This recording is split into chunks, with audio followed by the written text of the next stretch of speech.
See, now you've seen the pre-show. That's the extent of our pre-show. Here we go.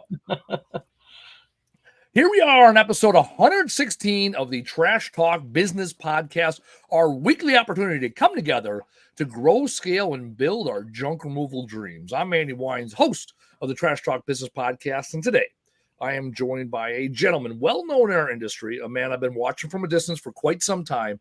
He is revered, he is loved, he is followed. He's a man that if you want to know junk removal, he's the guy to pay attention to because he's got his pulse on what's going on with all of his years of experience.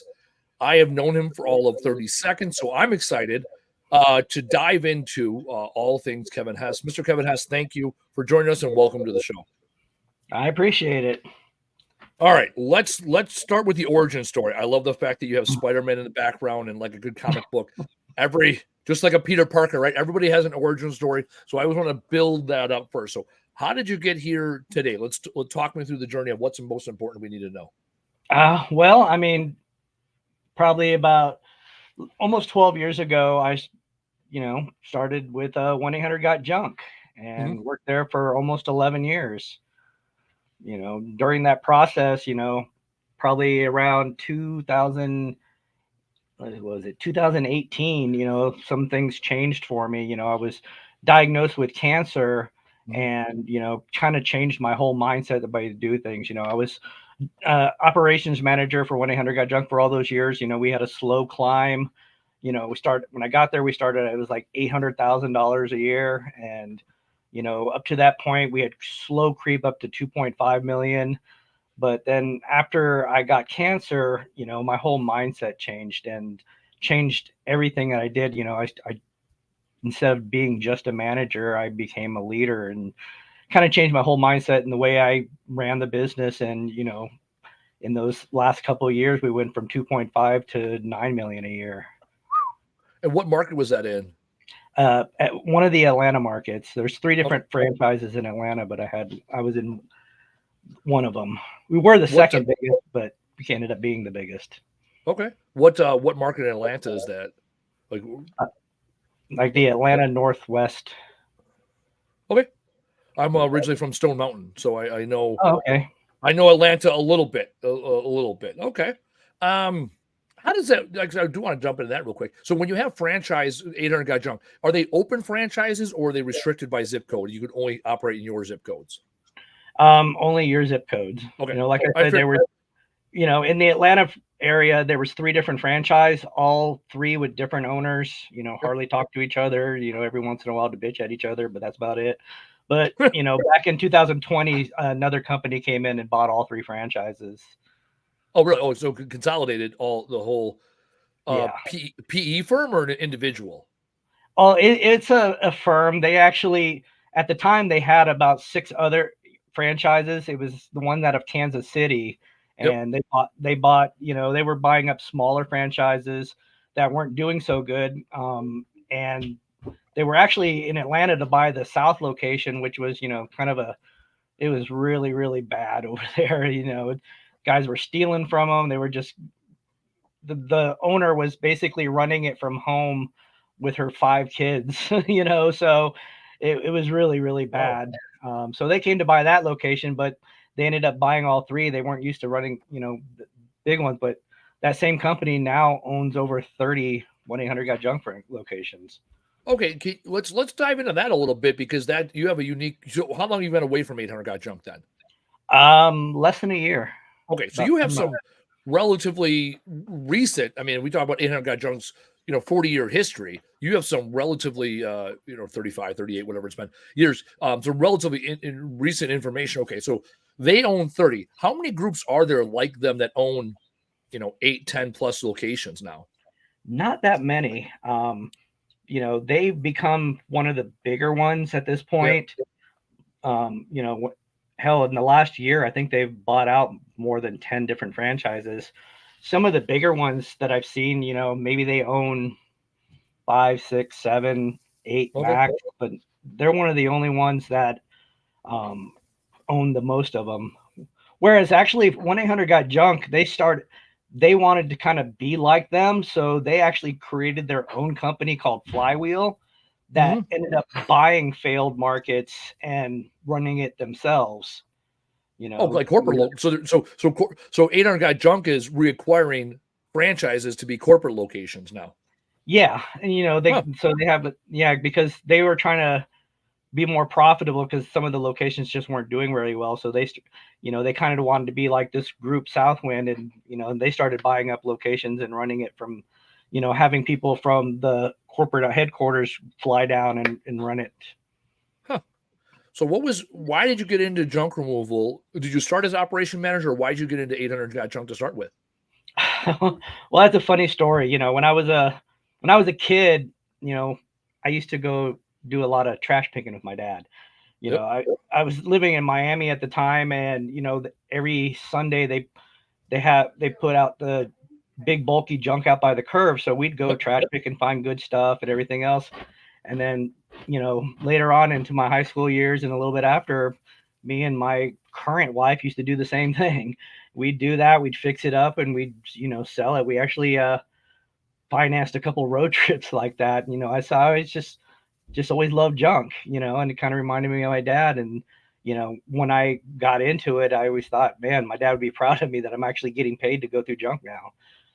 No, it's funny. You're now 116 episodes in, and all the other hundreds of people I met in this industry through conferences and conventions, and you're the second one now. You and me are the only two I know that grew up this way, right? I talked about it. There was a couple neighborhoods, nice neighborhoods, day before trash day, and that's where we went picking. Yep. My dad sold at flea markets for 15, 20 years. We had T-shirts. We had yellow T-shirts because his truck was yellow. So we had yellow T-shirts made, and it was like a dumpster dive. I can't remember exactly what it said, but something along the lines of like certified dumpster diver, right? Because it's like let's go see what's going on. And now I have a warehouse, 27,000 square feet, full of stuff that people paid me to pick up.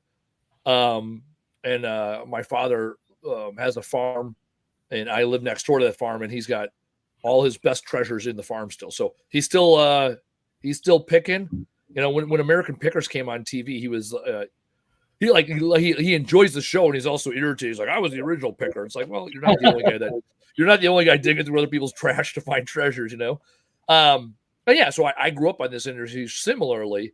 And so I remember my dad, I think 2004, I left for the Army. I joined the reservists as a reservist, came back home, and there's a big write-up in the paper about 800 Guy Junk. That's when they first came to the Milwaukee market, 2002, maybe 2004, whatever it was. And my dad's like, you could go do this. And I was like, I don't want to be a junk hauler. Like, that was like a side hustle, right? And then by 2009, I come home from Iraq and came back, and that's how I got my start. 2009, I was 25 years old, laid off, and I started picking up appliances on the side of the road.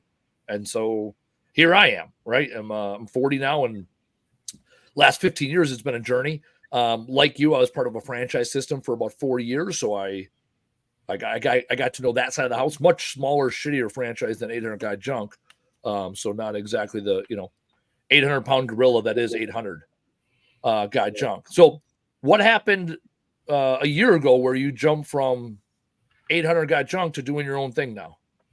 Well, I mean, there was a kind of a few things that happened. When I was there, like I said, the last few years, I had changed my whole mindset, and I wanted to create a legacy, and I was doing that there. I was creating a lot of leaders that went on to run their own franchises, to work at different franchises around the country, and that was part of the legacy that I wanted to create.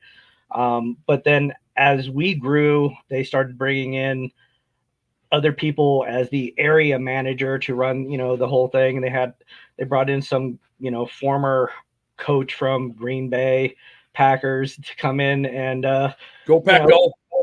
13-time world champion, 4-time Super Bowl champion, no big deal. Go Pack, go. What was was a former coach or former player? Coach. Okay. Yeah, and then they had another, I really don't know what the hell he did. He doesn't even know what he was supposed to do. And we had an area director, and he just, they were more focused on saving money than making money. Yep. And they kind of pulled me back from the whole leadership development that I was working on. And I thought to myself, I've already created my legacy here. I want to create my own legacy because, like I mentioned before, I'm a cancer survivor. Yep. It's why I named my company Survivor Junk Removal. And, I've also been diagnosed with Lynch syndrome, which makes me highly susceptible to more cancers. So, I decided it was time for me to create my own legacy. And, so I decided to go on my own. I'm like, okay, I'm giving up that executive paycheck and, I have a few things on my bucket list that I want to do. And one is start my own business. I've tried and failed multiple times at that in the past, but I decided I'm just going to give it all, so I decided to start my own business. What has been the biggest or few things that going from 800 to your own business, aha moments? Marketing. Because I had my own whole big marketing team, so I didn't even have to think about that, but going out on my own, that was the biggest, like, holy crap, this is not as easy as I thought. So the marketing part of it was just a real kick in the ass, and but I'm just like everybody else, I have to start learning from scratch. Yeah, no, I love that. That's one of the challenges. I mean, sales and marketing, that's the number one. When we ask for episodes, that's the thing that people ask about the most. It's like, well, once the phone rings, people can kind of figure it out, right? And I teach a class, the 6 buckets of business. It goes marketing, sales, operations, the thing you do, HR, and then the numbers. And it goes in that linear of an order, right? And especially in the franchise world, and again, coming from that world, it's like, well, I paid someone else to do the marketing. Marketing's done. All right, we're good. All right, I can go and sell. Okay, but the marketing's also going to feed it. And then it's like, now I become an operator. Once the phone rings, I'm good to hook, right? I can figure it out from there. And I got some struggles with employees, and this last couple of years have been really a struggle with employees. But beyond that, it's like, all right, I got this. Yeah, and when the phone doesn't ring, none of those things matter. Like it's a non-starting point. So 800 got junk. You had all the access and resource and teams and strategies and dollars, I'm sure, to work with. So what are things that made you combat effective now as a solo hauler, or as a regional hauler? Well, I mean, everything else I have down pat. I was a professional at operations. I ran a location where we, were running 18 trucks. Operations is right up my alley. Training and development of people, hiring, and retention, leadership development. Those are, that's my game right there. So the marketing part was completely new to me, and trying to do it on a budget. I'm not, wasn't ready to start throwing big dollars at Google and, the paying things. I tried the thumbtack and just ended up pissing me off more than anything. So, I cut that out and, just started, following all the Facebook groups and just learning from everybody else that's been out there doing it. And, and that's why you'll see me a lot on those Facebook groups, because, like I said, when I was there, I had a team of, between 45 and 50 guys, that I was leading. And that's the thing I missed the most, coming in, doing solo operator, having a couple helpers and everything else. But I miss leading and helping people and teaching people. So that's why, when I'm on those Facebook groups, I'm always giving advice and trying to help people. I actually had a class there for a while, helping people with the on-site experience and how to close jobs at a high level. Your buddy Taylor Chastain. Yep. I actually went to. I worked with his team, and I had a 5-day training session with his team, helping them out, and that's what I enjoy doing, is actually teaching and helping people out. So not having that is something I missed. So if I can't lead my own team, then maybe I can be a leader in helping the rest of the community. And that's when Xavier reached out to me and asked me to be a part of his Facebook group as well. Yeah, no, and that's it. So that's what we're doing here on the podcast too. It is, let's bring the best minds together, right? All the guys you're talking about are guys. These are the industry leaders, right? It's Xavier, it's Taylor, it's Lewis. He's not in the industry, but he's always contributing as far as the marketing and SEO. Hey, I tip my hat to Sonoma Hauling out there in California, right? They have a competing podcast, and they have I think they have a seminar or they have a summit coming up in California. It's like, yeah. I'm actually one of the guest speakers. Yep, I remember seeing that. Yeah, your speaker, Andrew from Jedi Junk, he's going to be there. Like, this is what makes our industry better, right? Like, I give credit where credit's due for the people out there that are doing it right and building this industry of independent haulers, right? I'm all about independent haulers. I'm anti-franchise, and that's because I'm anti-corporate, and I want small business owners to live their entrepreneurial dream. I've seen a lot of franchisees in junk removal and other industries fail miserably, and the franchisors walk away. They're like, oh, whatever, we'll just churn another one, right? It's not their life savings that got pissed away, right? They didn't lose a house. They sold a business idea that didn't work out. Well, they're just going to go package it and resell it to the next guy. So I am all about independent haulers. My father's been a business owner for 30 years. Both my grandfathers, my great-grandfathers, they're all business owners. And they did it in a time where there's no such thing as SEO and Google and Facebook. I mean, it was the yellow pages and your reputation. That was it. That's how you stayed in business. And now business is so much more complicated. And so hard work and having a good reputation, it's the minimum ante.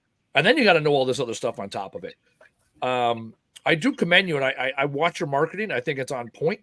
Whoever does your photography, do you do your photography or your wife? Or? Between me, my wife, and my daughter. Who touches it up though? Does someone touch it up a little bit? Okay, looks good. It looks good. Like I can tell it's touched up, right? Like it pops, right? It pops versus hey, here's a shitty before and after picture. Here's the guys in the truck, right? Like your photography pops enough to be like, oh, that's different, right? I'm in all the groups, the trash talk groups and the junk removal groups and the whatever, right?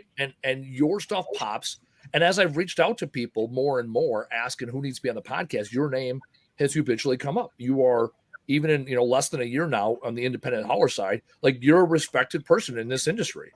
And that says a lot because there's other guys that are, they're probably out there killing it, and yet they're not contributing back to the industry as much as what you are, giving back and giving advice so that others can be successful living out their junk removal dream. When I say that at the top of the show, at the top of the hour, I mean it. Right. This is, I've met a lot of people through the years, whether people I went to high school with or networking or how women I've dated. They're like, why do you do junk removal? Like you haul garbage for a living. It's like, yeah, it's a noble profession. It's a necessary job. It's a job that people hire me to do. And I enjoy doing it. And I'm pretty good at it. And so my goal is to drive the level of professionalism within our industry, because the illegal dumping or the schmucks that don't pick up their phones or the guys that show up ununiformed and unlicensed and uninsured, and they give our industry a bad rap, and we're not going to fight them. All we're going to do is drive the level of professionalism within our industry, so that when people hire a junk removal company, they got the confidence that they're going to deliver on what they say. People let us in their homes every day, around their kids and their pets and their possessions and their valuables. Most people that go to work every day don't end up in somebody's house. And we are in people's houses every day. Yep. Hey, and I'm all about that life. I even have a sticker on the back of my car that says junk life. And so what did you do about pre-800 guy junk? What were you doing work-wise? Well, I was in the commercial laundry industry for a while. I ran a few commercial laundries. Then after a while, before I moved to Georgia, I was working for a international law firm. I was their operations manager. They had about 13 different locations around the country and in England. So I did that. And when I first moved to Georgia, I was actually working remotely for him, still doing some, helping him connect with some radio stations and just, opening up an office here and then helping him relocate other offices and just doing some, just odds and end things for him here. And then, I started working for a little while for this fleet cleaning business as their manager. And, I really didn't like that. And it just wasn't my cup of tea. But then saw that 1-800-GOT-JUNK advertisement. And I'm like, that's something I can get into. And where were you originally born? Where were you before Atlanta? Miami. Oh, okay. Oh, yeah, you did mention. Okay, so you went from Miami. Okay. Yeah. I lived in Miami for about 25 years. I'm originally from Nebraska. Oh, wow. All right. Atlanta by way of Nebraska to Miami. Omaha or Lincoln? Lincoln. There you go. See those? See, there you go. That's like 90% of people live in those two. Like I had a 90% chance of being 50-50 there. And if you would have said like Podunk Cornfield, I'd have chalked it up as a loss. I was confident in my Omaha Lincoln. And if we have any Nebraska listeners, if there's anything else in Nebraska, please let me know. Because I've driven through it and I haven't found anything yet. Right. And those are on the far east end of the state, because once you're past Lincoln, right? Omaha's first and then Lincoln. That's it. There's nothing between then and Denver, whatever's next. Corn. A bunch of cornfields. Cornfields, and then you see the mountains in the distance for about, 8 hours straight before you get close enough to them where they're mountains, No knock. It is what it is. I think there's something on the border of Indiana or Nebraska and another state, but it's not known from the Nebraska side. Anyways, Nebraska. I have cousins that live in Omaha. Beautiful place, nice, clean city, great zoo in Omaha. That is the extent of what I know about Nebraska. So what now? What's next in your journey so now you're independent hauler. You got, you said, one or two helpers. What's the goal? Is the goal to stay at one truck operation, multi-truck? Where are you looking to go? I would like to get a multi-truck operation. Right now I started off with the whole truck and trailer. I wanted to be different. I didn't want to do the dump trailer. I something that I can have bigger branding on. So I started off with an enclosed trailer, but I want to work my way to a dump truck. I have a few trucks and everything else, but there's other things I want to do as well. Besides junk. I love, like I said, I love helping other junk removal companies. I started doing that class to help other people, but there's a lot of trolls on these Facebook groups that don't like people doing those classes. They just kind of, shit talk them, and, which is fine. But I had a lot of people that really learned a lot from it. And, like I mentioned, Taylor Chastain, I did that one in person with him. Even Andrew Barton took my class. Yep. I've seen him on your podcast and a few other people. I really like doing that. I don't think it goes over very well with a lot of the egos that are out there with some of these businesses, that think they know everything and they don't want to actually learn. I'm still learning every single day, and I've been doing this for almost 12 years now. But, and I've done a lot of that at a high level. So, but there's always stuff to learn. But, apart from that, I'm trying to, I had 3 things on my bucket list to do. One was to start my own business. 2 was to be the speaker at a large engagement. I wanted to be, to share my story, which, is coming for that Junk Expo, is going to be there. And the 3rd thing I've always wanted to do is write a book, right. which I actually am almost finished with. So I know you got your book out. Did you self-publish that, or how did you? Self-pubbed. Here's book 1. I'm working on books 2 and 3 right now. I love the fact that you have these 3 BHAGs, big, hairy, audacious goals. Yeah. And you're doing them. Right. That's why I asked you, hey, you're a 1-truck operation. What's next? And often people are like, I want to get to $1 million in revenue and 10 employees. And it's like, okay, and then what? Right. It's like, yeah, you qualified. And yet here are some things, right? You want to share your story. What is the book about? Let's talk about the book. You have a working title? You have a name already? Where are we at? Yeah, the title is, it's called Leading with Purpose, Inspiring Growth, Culture, and Building a Visionary Team. So when I first started, all about leadership, because what people don't understand, and a lot of these junk removal companies don't understand is, you can be an expert on marketing, you get the customers in there, then you got to be, you have to be top level when it comes to sales and customer service and everything else. But when you really want to build a high performing team, you have to bring in leadership. You have to develop yourself as a leader, but then you got to develop your team as leaders. And that's what the whole book is about, because that's how I succeeded at 1-800-GOT-JUNK. We had the highest performing franchise in all of 1-800-GOT-JUNK. All of them, number 1 rated out of 175 franchises, highest performing franchise. So technically, what's the KPIs there? Is it revenue per hour? Is it total revenue? Is it? Well, there's a lot of KPIs involved, whether it be revenue per hour, one of my, and that's the KPI that I found that kind of put us at a higher level. A lot of people go with the regular AJS, right? Me personally, Average job size. Correct. Average Oh, job size. I'm saying no. I want to say for whenever you use the military thing, whenever you use an acronym, always qualify it. Well, because you don't know who's listening, right? So average job size. Yep. Yeah. Well, for me, I was, spent a few years trying to narrow down the best KPIs to really gauge the performance of the team. There's a lot of people, talk about, John always talks about the COGS, the revenue per mile, revenue per hour. These are all things I think that should be focused by, if you have an operations manager or a general manager or as you as the owner. But when you really want to really dive deep and get your buy-in from your team, focus on not just AJS, but residential AJS. Because AJS, that encompasses the commercial. I mean, we know that commercial revenue is pretty easy most of the time, but if you really want to gauge your team's focus, is focusing on that residential AJS. And, I put that at 66% of our full load rate. And having them focused on that was the number one KPI I had them focus on.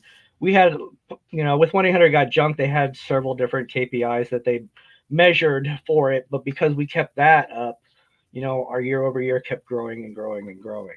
So and your guys in the field, you guys, especially 800-GOT-JUNK, your expectation is they're consistently upselling and selling more service while they're on jobs. Some of them do, yes.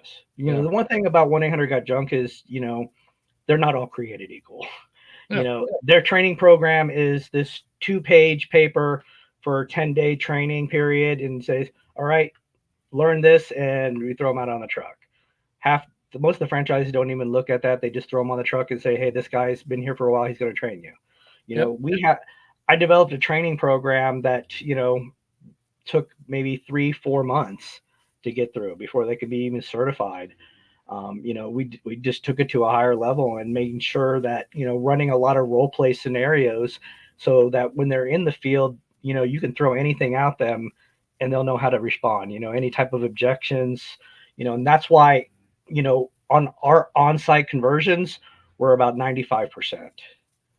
And that's the thing. So that's a very different model than like what I run. And I know a lot of local haulers run is like we have an estimator that goes on to the estimates, and all the other jobs are really sold over the phone. We never send a truck to go close a job, right? Well, 800-GOT-JUNK, that's a huge piece of their business, right? It's, hey, we think it might be a quarter or half truck. Let's send a crew out, and then, oh, by the way, it's 3/4 are full, or multi-truck jobs. Right, and that's why we trained everybody to go out there and can estimate a job at a high level. Yep. And we practiced at it. We did role plays on every single day. The guys would come in, 30, 45 an hour early, off the clock, just so they can learn, they can run that role play. We throw all type of curveballs at them, making sure that they can handle every single situation out there. And I would actually drop in on a lot of the teams, making sure that they're doing it at a high level. And, so everybody that worked there can go out and estimate a job at a high level. That's huge. I mean, that takes months, if not years to master. And like you said, yeah, it's going to take 3 to 5 months. It's like, well, that's a good investment of those teams. Mm-hmm. When it comes to the hierarchy of 800-GOT-JUNK, so I can better understand this, are there positions on the truck other than driver and helper, or that seems to be the industry standard is driver helper, which I've always hated those two terms personally. What is it at 800-GOT-JUNK, right? So from the field teams, what hierarchical structure is there? And that's, like I said, each franchise is run a little different. They'll have a team lead and a helper. I wanted, in our case, when I started doing the training, I had 3 different positions. First you have the new hire. Once they go through training and we actually certified them as a wingman, and as they grow, they become, they start off as a wingman, and then as they become certified, they become a certified sales lead. And then after they've been here a while and taken on other, leadership positions there, if you want to become a senior lead, you had to take on leadership as far as training. Yep. We had a whole training team. We had people that would jump over to operations. They might run operations 1 or 2 days a week. You had to actually do more if you wanted more. And as each position they had, they get a higher percentage of the revenue share that we did, so we started, like I said, you have the wingmen certified, and then the senior leads. And you guys, I know that's a big deal. The other guy junk is the revenue per hour and then revenue share. So do both people qualify, or is it like a base hourly then plus revenue share, or is it straight revenue share? How does that work? It's the way we did it hourly, starting off at $11 an hour. But nobody made $11 an hour because we had the revenue share, as they get a higher percentage, depending on the revenue per hour, they could get 1 to 2% of all the revenue they brought in that day. Once they become certified, they get between 2 and 3%. And as a sales, you get 3 to 4%. We had guys making, $80 to $100,000 a year, because they were bringing in high revenue, even though they were only making between $11 and $13 an hour. And what average day? What is the average expectation of revenue a day for a 2-man team? The goal that they try to hit is at least $2,000 every day. Okay. I'm asking these questions selfishly to see where I sit, right? And also because I know if I have this question, our listeners also have it, and it's great to get the thoughts from you. Yeah, for years my goal was always $1,500 per day. That was always the goal. It was $1,500 a day. And now our goal is $2,000 a day. That's again, we got there in a different way, right? I just look at what do I got to do every day and how many hours do I have to work with and how do I get there, right? So it's interesting and it qualifies a lot of what I thought, and I love making data-driven decisions. I talk about data-driven decisions a lot on this podcast, and like you said with Andy Barton and Taylor Chastain, two guys I say are brought in top 50, top 25 people in junk removal industry, right? They're both well-known people. They've both been on this podcast. I've spent time with them personally. Taylor came up here. I met Andy in New Orleans last year for Waste Expo. Like these are guys that I look up into in the industry. The fact that they took your class shows that forever thirst of knowledge, right? That growth mindset. And that's why I'm asking you these questions. It's like, I can sit here and think, I know all this shit. And it's like, well, that doesn't get me anywhere. It's like, why? When I do this podcast, this is my 1 hour a week to really invest in my business. Like I get the opportunity to sit here and talk to you for an hour. Like that's a big deal to me hey, what can I learn from you? That I also know is going to be relevant to other junk removal companies, right? We all don't need a podcast, right? So a handful of us, Sonoma and I, right? I always give credit to him because I think it's a good show. He had me on his show, and it's a worthy show. He's people listen to him in this industry. I got no beef with him. A lot of people think it's funny. You think it's funny when the pissing matches that happen on these Facebook groups among the kids about my class or your class. It's like I do consulting work. I work, I started putting together a class a while back, and I was like, I don't want to be one of those guys that has a fucking class. This doesn't sound fun. Like all of a sudden, it started becoming a chore as I started doing it, But those of us that have, done something in this industry, like we look forward to spending time with the other guys that are moving the needle. I talked to Justin Waltz a couple weeks ago. He's the new brand president for Junk Luggers. Like that's a pretty significant position, And him and I had a great conversation the other day. I certainly learned a lot more in the conversation than I taught. And so that's my soapbox here for a second is for you guys that are, listening or, obviously if you're listening, you already have a growth mindset. If you're spending your nights and weekends in Facebook groups, trolling and pissing on people, like I'd argue that's not a great use of your time. Yeah. Instead, find the people that got something to say and listen to them. And if it doesn't fit your business model, it doesn't fit. Find something else that'll fit your business model. Lean into what fits for you. Like with you, Kevin, I'm excited that you're speaking. I'm excited that you're putting your story out there. I'm excited for you that you wrote a book. When I first sat down with my ghostwriter to write my book, we started talking. She goes, "This isn't a leadership book, is it?" I go, "Oh no, I'm a terrible leader. I'm not going to write a book on leadership." Right? Like I'll be the first to admit it. When you said you as the business owner have to be a leader and build a team, it's like that's where I've struggled all these years. We have done our best work as an organization when I've had a strong leader report to me, because then it trickles down, right? I'm good. I'm much more that executive level, right? I got a corporate America background. I got an Army background, so I'm one of those like I say you do type of people. And I also know that's not great. That's why I don't interface with the guys, frontline guys, throughout the day, because I get twitchy. That's what I know who I am. Well, that's the important part. What you just said is having people that are good at the things that you're not good at. So that's surrounding yourself with that. You don't have to be good at everything. If you have somebody else that's good at something, that's the right person to be by your side. Absolutely. So when I talk about the 6 buckets of business, marketing, sales, operations, the thing you do, resources that are human, and the numbers, everybody has a high 3 and a low 3. That's it. I used to do rank them 1 through 6, and then you'll find high 3, low 3. I know my high 3, right? It's sales, operations, and the numbers. That's where I spend my time. And I also know when I'm spending time on people problems, I get exhausted. What is wrong? Like in the Army, it's real simple. You yell and then they do, and if the yelling doesn't work, like there's progressive scale of discipline. The other thing beautiful about the Army is they can't quit. See, in the civilian world, you get shitty with someone, they just walk off the job, and then you never see them again. And you're like, oh shit, right? So that was one of the main people that I hired was ex-military or ex-athletes, and the reason athletes are good. Yeah. Right. Well, the reason I liked having them is because they actually understand what leadership looks like. Yep. They're used to having coaches. They're used to having, the drill sergeants and having that leader, and they actually recognize it. Where other people come in, they're used to having managers. And it took me years and years and years. I have probably 30 years background in management, but I didn't understand there was an actual difference between a manager and a leader. The simplest way was explained to me probably a year and a half, 2 years ago. And this is the best way I can explain to people, right? We lead people, we manage processes, and we get accountability.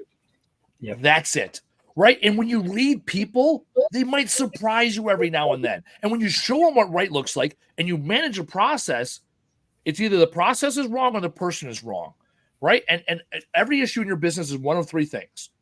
And like Meatloaf, right? 2 out of 3. I only deal with 2 of the things, right? So if you have an issue with your business, this is it. It's either a personnel problem, wrong person, wrong seat, not trained, not qualified, lacks the skills or abilities, right? It is a process problem. The process is now all-encompassing, or it's too rigid, it's not flexible enough, it's right. And the third issue is a personal problem. This person cannot get right. I do not do personnel problems. You can't get to work on time, not my problem. You can't show up to work on time with the right uniform, no, gotta go. You need an advance because you're terrible with your money, gotta go. You got to leave early every day because you got baby mama drama, gotta go, right? Whatever those things are. I can train skills and abilities. I can develop great processes. And once you narrow it down, you'll realize that the 80-20 rule, 80% of your time are dealing with personal problems. If I got 2 guys that are beefing, one or both go. We're not playing games here. Right. And more often than not, one of them is very clearly got to go. Right. Because that's right. And so now all of a sudden I'm leading people. I'm showing them what right looks like. And then they can choose either we're going to get on the same sheet of music or we're not. We recently turned over a bunch of staff. We turned over 4 people in a week. 3 people were terminated. And one guy was like, well, those are my buddies. And he decided to,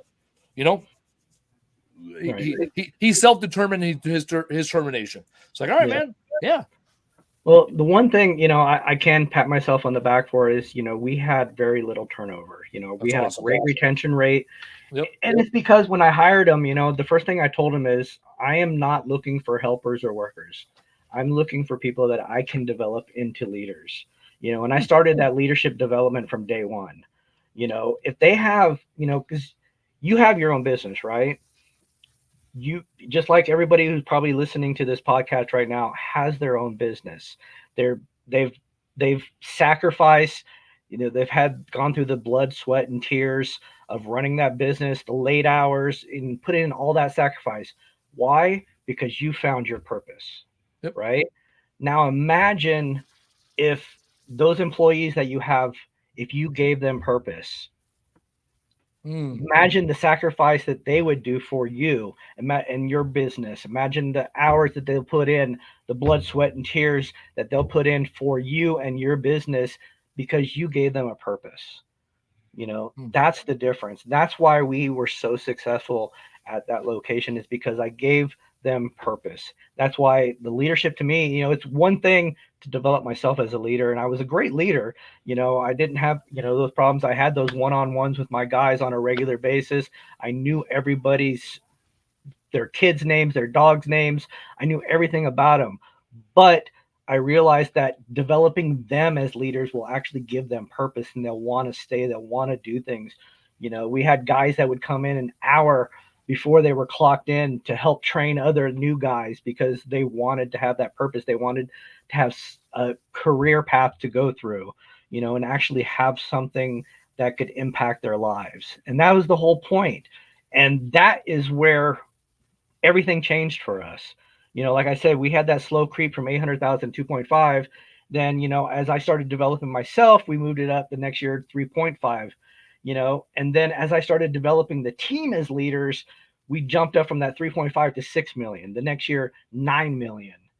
Mm-hmm. And we had the same people, on a regular basis. We had, 50 people at a time there, and that's how we scaled our business and became the highest performing, is because we gave each one of those guys purpose and wanting to stay. They weren't workers or helpers. They had people that we were developing into leaders. And like I said, I wanted to create a legacy, and I started a legacy wall, with people's pictures on it that would move on to other locations. As I had a guy from Grand Rapids call me and say, "Man, what are you guys doing so well in operations? I'm struggling so bad in operations." I said, "Take my operations manager." Hmm. "Well, aren't you guys going to struggle without him?" I'm like, "He's one of the best." I'm like, "I got a line of people behind him ready to take his place." I have other people that are dying to take that leadership position. My head trainer, the other Atlanta franchises needed trainers. I sent my trainers to them. I had one of my trainers, they had a Jacksonville location. They needed a new general manager over there. I sent my guy down there, to be their new general manager. I was sending my guys out and creating that legacy, and it didn't hurt me at all because I had a line of people ready to take that position because they were ready. They've been trained. They actually wanted more out of their life than just being on the truck and hauling junk. So Mm-hmm. these guys were already developed as leaders, and forget it. Operations room, we ran. I told you that there's 3 different Atlanta franchises. Would you believe me if I told you that the operations for all 3 of those franchises were run out of my office? Hmm. That way I can oversee it. Even though they had their own general managers running over there, they had their own people over there. They ran operations for all 3 locations in one room in my office. Hmm. And that room was always full because people wanted to be part of that. They wanted to that career path to go through. In operations, we had operations managers sending out to so many locations, like I mentioned, Grand Rapids, Jacksonville. I sent my lead trainer down to Naples, Florida. When they had the hurricane down there, I sent a couple of my guys in a couple trucks to help them out because they were working like 18, 20 hours a day out there. And after they really got everything situated, they liked my guys and the way they operated. And they're like, "Man, we need guys like that here. We need how do we train the guys? I'll send my trainer over there, my lead trainer. You guys Yeah. can have him." He wanted to live closer to Miami anyway, with where his family was. So having that purpose for these guys is important. And that's what the leadership comes in. It's not just you as a leader; it's developing them. We had morning meetings every single day. Do you think I ran those meetings? No. Nope. I empowered my guys to do it. And then everybody that was sitting in that room listening to one of the guys talk about the numbers that we did the day before, setting the goal for that day, what they knew what they had to get that day. Like I mentioned before, they wanted $2,000. Well, we have this many jobs, so our goal is this revenue for the entire day. So what does each team need to bring in for that day? They knew when they went out. But every guy that was standing up there running this meeting, every guy that's sitting down wanted to be that guy. Yep. They wanted to be that guy. You built you. My voice gets stale if I'm there. I'm the one running the meeting every day talking about the same stuff. Mhm. I talked at our, maybe every monthly meeting, or every once in a while when I really needed to, inspire the guys. We had the guys going, motivating them every day to get out there and really generate a lot of good revenue. But motivation lasts the day. Yep. Inspiration can last a lifetime. So I made sure that my voice wasn't stale. So when I did speak, people really were inspired and listened. So, and that's why, to me, like I said, having that purpose, it might not seem like a big deal to have one of your teammates running a meeting, but man, to them, it's something huge. Yeah. On the last day of the training that I did with Taylor and his team, the last thing I asked him, I said, "When is your next monthly meeting?" He said, "We're having that next week." Well, I turned to one of his guys and I told him, I said, "Taylor, you're not running that meeting next week. He is. This guy has got a lot of potential as a leader. The little things that I saw from him, after every meeting, he did everybody get up and leave, and there was donuts and coffee cups everywhere. This guy just took it upon himself to pick up. I said, this guy is a leader and he's got a lot of potential for leadership. So I told him, I said, Taylor, this guy's going to lead your meeting next week. Mm-hmm. The guy got inspired and is doing great things with him right now. And that's the whole thing, is empowering these guys, giving them purpose, and that's what people don't understand. That's one of the reasons why I started that class that I did, is because I see, all the Facebook groups talk about the same thing. Marketing. They talk about, how much to price this for, how much to price that for. I saw a lot of people that really disappointed me. They were talking about, this guy's not my customer. This customer's not, this customer's cheap. He's not my customer. Why not? Everybody's my customer. So I don't get out of bed for less than so amount of money. I see a lot of excuses, and they're fostering a culture of excuses, and it bothered me, and the way they treated their customers. That's why I came up with that class, it was the on-site experience, how to build rapport with the customer and how to, really sell that job, and finding out why they're getting rid of that junk. Because I saw that as something that was missing from the industry, all these people in these Facebook groups. So these are the things that I like to talk about. I don't go in there and talk about marketing because I don't know jack shit about marketing. I don't go in there and talk about pricing because, that's something that you got to figure out. But the thing that I saw was lacking was that customer experience and leadership. So those are the things that you'll see me talking about, because I've been there and I've done that, it might sound like ego, but I had one of the highest performing junk removal businesses in the entire world. Hmm. It's, it's not ego saying that, it's a proven fact, so for me, doing these things can help a business. Yeah, you can be a great business owner, know how to really run a business, run your numbers, and I hear you talking about, you love running the numbers, and those things are really important, but how do you use those numbers? If you ask any one of your teammates right now, how do you measure your success? What would they tell you? How do I measure mine or their individual success? No. If you ask any one of your guys, how do you measure your success with this business? What would they tell you? I want to lie to myself and say that they would say, "Oh, this is our revenue per day goal." I don't know. I mean, I'd say a couple of guys, a couple of our senior guys would be like, "Hey, it was a safe day. It was, we got everything done. Warehouse looks decent." That's a very good question. How do you measure?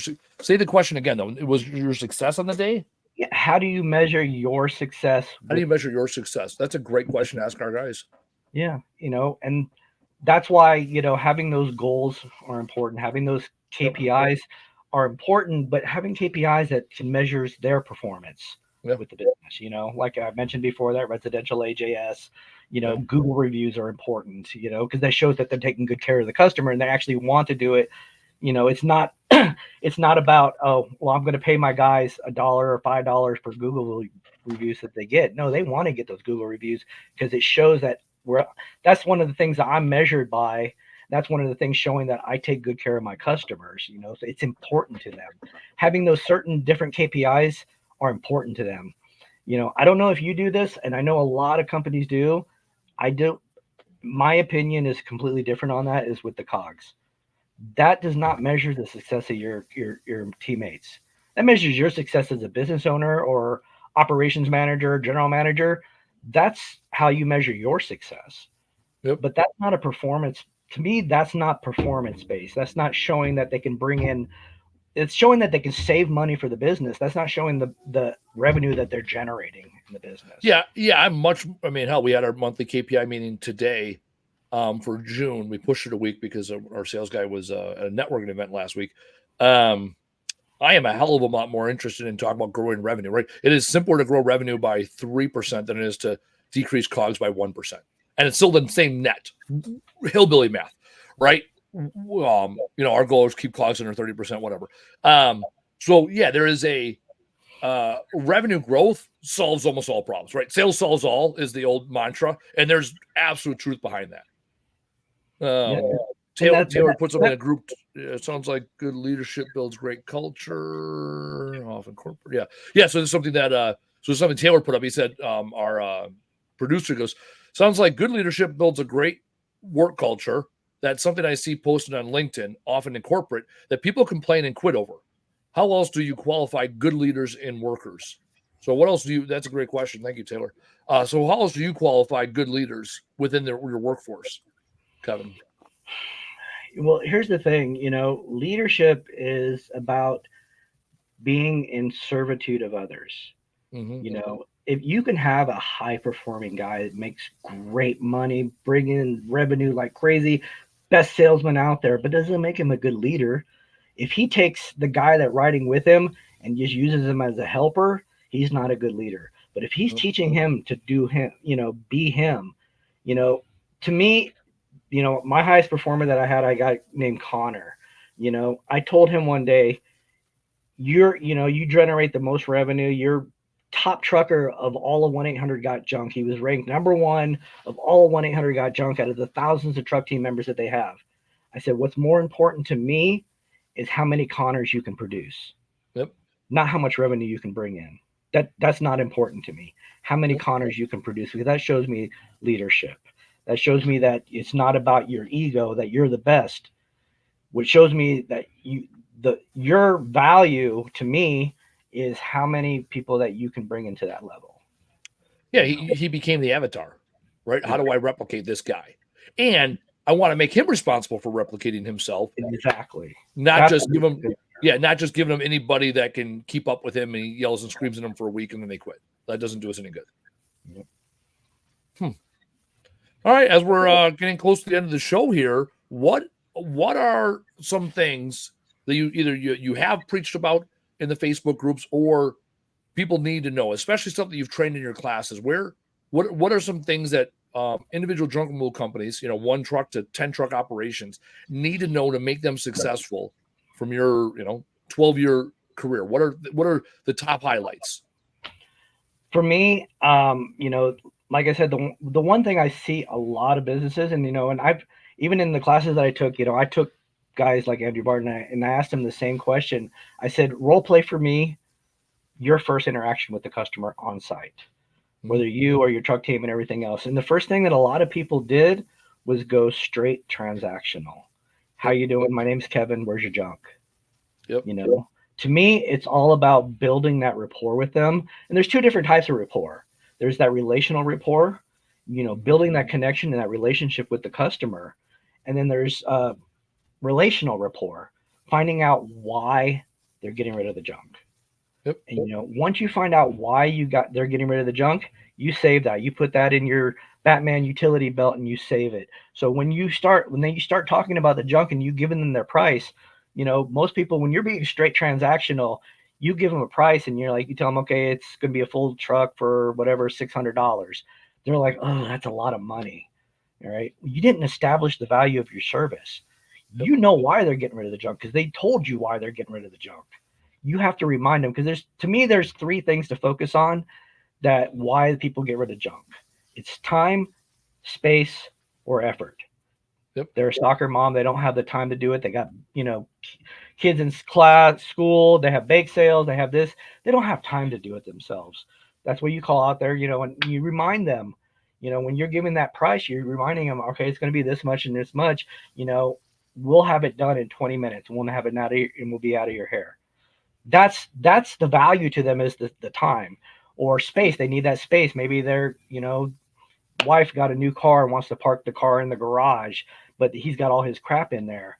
When we come in here, we're going to clean out the space for you. We're going to sweep it up for you and you get your space back. That's the value to them. Or effort. Maybe it's an elderly couple that, they have big, heavy furniture to get rid of. hey, you got 2 strong guys here to take care of that. And it's up to you to remind them of this. That's how you establish the value of your service, because they have a challenge. You have to sell their solution, not just say, okay, here's the junk. It's going to cost this much. And that's it. And just pause and wait for them to react. No, you remind them of why they called you to begin with. That's the value to them. You have to remind them and establish that value of your service, because it's like I said, it's selling a solution to their challenge. You have to find out why they're getting rid of the junk. It's important. A lot of people don't recognize that. Yeah, I mean, the first question I always ask is, what brings me here today? Yeah. Right.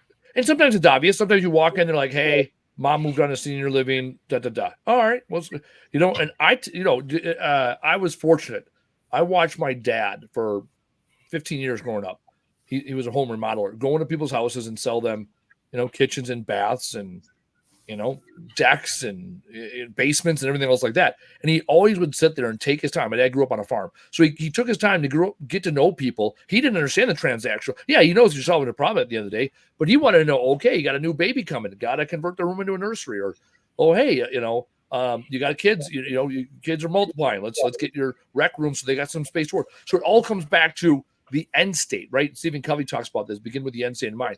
And when you habitually remind the customer of that end state, hey, think about how nice it is when you can park your car in here. Hey, isn't it going to be great when your kid from college moves back home and has a room ready to go because you've been just putting boxes in there for 2 years. Exactly. Then the transaction happens, because it's not about the transaction. It's about the solution. And like I tell people all the time, and I remind this to our operations guy, they called us. Right? They called us because they had a problem and we have a solution. There is a dollar amount and a time amount at the end of the day that solves those two things. And yet we got to get there. How do we get there together? So I love that. I love that. And they forget, once you tell them that dollar amount, sometimes they forget that. They forget why they called it. It's up to you to remind them. Yeah. 100%. And again, it's about the end state. Hey, isn't it going to be great when your wife can park her car, right? Bingo. The number becomes obsolete. All right, and Kevin, been a pleasure. Actually, time went by really quick because we just got a casual conversation here today. What's been your top takeaway from today, or something you want the audience to know? My top takeaway is, if you're going to be on those Facebook groups, be hungry, learn something. Not everybody knows. I don't know everything. Andy doesn't know everything. Andrew Barton doesn't know everything. Russ Berry doesn't know everything. We're just name dropping folks, but it's true. Those are my guys. Justin Waltz doesn't know everything. They're always learning too. Yep. They're continuously learning and growing themselves. That way, but take what you learn, develop yourself, and then develop your team. If you're going to have a team, develop them. Don't just treat them as workers and helpers. Actually develop them, give them value, because one thing that to me, I'm not in this to be successful, straight up. I'm in this to be significant. And that's why I like to help these guys on these Facebook groups. I like being on these podcasts. I like to give my advice because I want to be significant. I want to have value to other people. Until I grow my business to get my own team that I can lead and I can help develop, I'm going to be that for you guys, and I want to be that for everybody. But guess what? I don't know everything either. I'm still learning, and I learn from you guys as well. But if you're going to be on this Facebook group, don't get on there to troll and piss on everybody else. Don't let your ego be the enemy. Actually learn something, be hungry, because everybody here, you can learn something. You can learn something from the guy that's been doing it for 2 months or the guy that's been there doing it for 15 years. But, everybody's doing something, that got PJ Hickerman. I learn from him every single day. He's killing it on social media, with that marketing, and I'm learning from him. I'm talking to him on a regular basis. He helps me out. I help him out. We just, you can learn from everybody out there. So just keep learning, guys. No, I appreciate that. And that's a great reminder. And it, for me, my top takeaway today with you is there's nothing earth shattering you said today. And that's the key, right? Junk removal and business ownership it's a journey. You got to be competent and you got to be confident and you got to be consistent, right? If there's 3 C's, right? Competent, confident, and consistent. because that will win out over time, right? Versus, the get rich quick or, make $10,000 a day right away. No, it's like you gotta slow and steady is going to win the race, and you got to look at the long-term big picture, not the how do I make a quick transactional check today. So that's been my top takeaway. I appreciate it, Kevin. It's been a while here. I've been wanting to get you on the show. We were finally able to link up. And I haven't asked, where are you at in your cancer? Where are you at in your health cycle? I feel like I'd be remiss if I didn't ask. I'm actually working on getting some more checkups right now with, I had switched insurances, so I had to get it, trying to find a new oncologist. But as of right now, I'm healthy, Good. Missing some organs, but, still alive and kicking, out there, doing what I got to do to make a living. So, I don't let anything like, cancer stand in my way, but as long as I can, be significant to others and have value, and share my story, inspire others that have gone through the same thing or same struggles or other struggles, then hell yeah, I'm doing something right. I think we just got our episode title. I don't let cancer stand my way. And that's the truth, right? Whatever excuse you have, Kevin just disqualified it, right? Because he's not letting something like cancer stand in his way and becoming an entrepreneur, speaking on the big stage, and now writing a book. Kevin, any idea when your book's going to be coming out? 5 minutes before I jumped on here, I just got I have a guy on Fiverr just designed a cover for me. So, hopefully in the next couple of weeks, it's going to be ready to go. Awesome. All right. Well, we're looking forward to it. When it does come out, we will put it into the Facebook VIP group because we want to support fellow authors and fellow junk rule companies. And Kevin, I do appreciate your time. Stick around for a second after the show just so we get your link uploaded. Coming up next 2 weeks, I'm going to be taking off. I have some obligations, so I'm going to be out the next 2 weeks. So I will be back on the air early August 5th, I believe it is, the first Monday in August. We got guests lined up for most of August, 3 guests in a row in August. And then we're booking out good guests in August and later in August and September. So if you want to be a guest on the show or someone that would be a great guest on the show, please let us know at trashtalkbusinesspodcast.com. On behalf of Taylor, our producer, Kevin Hess, our interviewee today, and the great Kevin Hess joining us on the podcast, my name is Andy Weins, and we will see you next week. Thanks for listening. Tap subscribe or follow to get the latest episode. And if you enjoyed this episode, be sure to leave us a review and tell a friend to listen. To learn more, visit trashtalkbusiness.com.